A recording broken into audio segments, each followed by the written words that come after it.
निसा ये सारी जगह देखो उधर, जानती हो सिर्फ और सिर्फ गुनाह के अड्डे हैं और कुछ नहीं। अगर दोबारा मैंने कभी यहाँ देखा तो तुम्हारी टांगे तोड़ दूंगा। ठीक है, नहीं। तुम्हारा दिमाग तो ठीक है। अल्लाह मुझे सब्र दे। क्या कहना चाहती हो? क्या समझती हो खुद को निसा? हाँ?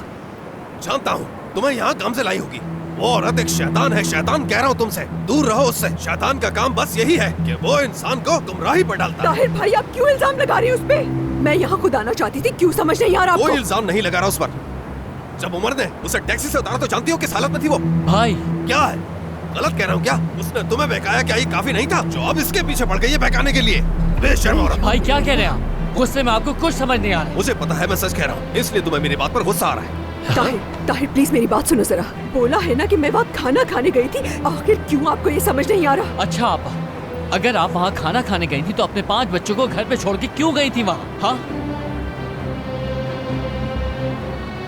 उमर, बताया तो है ना, मुझे बहुत घबराहट हो रही थी वहाँ। हाँ घबराहट हो रही थी। क्या हम नहीं थे? हमसे क्यों नहीं कहा? मतलब हर वो शख्स जो घबराएगा या कोई मसला तो वो अपनी परेशानी दूर करने के लिए इस गुनाह की जगह पर आएगा। क्यों चुप हो? जवाब नहीं दोगी मुझे? जैसा तुम और उमर अपनी ख्वाहिशात पर काबू नहीं पा सकते है ना? हमारी मर्जी के खिलाफ जाकर उस आदमी से शादी। बहुत हो गया ताहिर, बस कर, तू बहुत हो गया, अब चुप। अच्छा बहुत हो गया, हम इस बारे में बाद में बात करेंगे। मैं आपा को घर छोड़ के आता हूँ। हाँ जरूर, इसे घर पहुँचा दो, कहीं दोबारा बाजार और क्लबों में नजर न आने क्या लगे। बकवास कर रही हो तुम? हाँ, क्यों बदतमीजी कर रही हो तुम मुझसे? बदतमीजी तो तुम कर रही हो मुझसे। बकवास नीचे कर। क्या चुप बता हो नहीं जाओ। करूँ? कह रहा हूँ मैं तुम्हारी बदतमीजी बर्दाश्त नहीं कर सकता। मुझे मजीद गुस्सा मत दिलाओ और अपनी मनमानी नहीं भाई करो। मैं आपसे कह रहा हूँ खामोश हो जाओ। दोबारा मुझे कुछ तरह दे। उमर से चले आपा घर चलते, चले टैक्सी में बैठो। एहसास दिलाओ। ठीक है भाई, घर जाके बात कर लेंगे।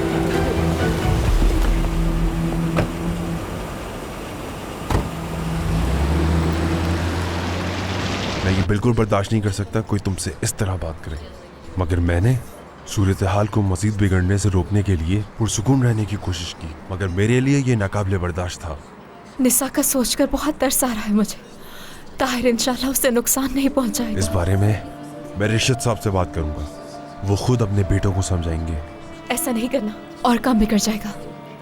देखें, बात खुलेगी तो वो तह तक पहुंचेंगे और सबको मालूम हो जाएगा वो यहाँ काम करती है। निसा भी नहीं चाहती कि किसी को पता चले कि यहाँ काम करने का सोच रही है वो। तुम्हारा क्या होगा गामजे? मैं किसी को भी तुम्हारे साथ ऐसे सलूक की इजाजत नहीं दे सकता।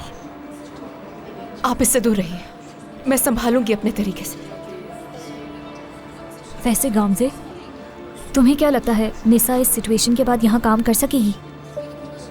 मुझे नहीं मालूम, तुम्हारी जगह पर ऐसा हुआ उसके लिए माजरत। यहाँ और भी लोग मौजूद हैं, कितना बुरा तासुर गया होगा मुझे अंदाजा है। माफ करना प्लीज, मुझे नहीं मालूम कि तुम चाहोगी भी या नहीं कि निसा तुम्हारे पास काम करे। ठीक कह रही हो, अच्छा नहीं हुआ ये सब। मुझे बहुत अफसोस है गामजे, बल्कि मैं ये सोच रही हूँ हमें निसा को वक्त देना चाहिए, थोड़े मामलात भी संभल जाएंगे। यकीन है तुम्हें? कोई मसला नहीं होगा। बहुत अफसोस है, मैं आदी हूँ इन सब की, सब कुछ ठीक हो जाएगा, बस तुम परेशान नहीं हो ज़्यादा। आए, तुम कितनी अच्छी हो, बहुत बहुत शुक्रिया तुम्हारा। मुझे नहीं मालूम कि निसा क्या करेगी, लेकिन मुझे फिक्र है उसकी। मैं जानती हूँ कि वो बहुत बुरे हालात से गुजर रही है और उसे काम की ज़रूरत है। बहुत शुक्रिया तुम्हारा। हो जाएगा काम।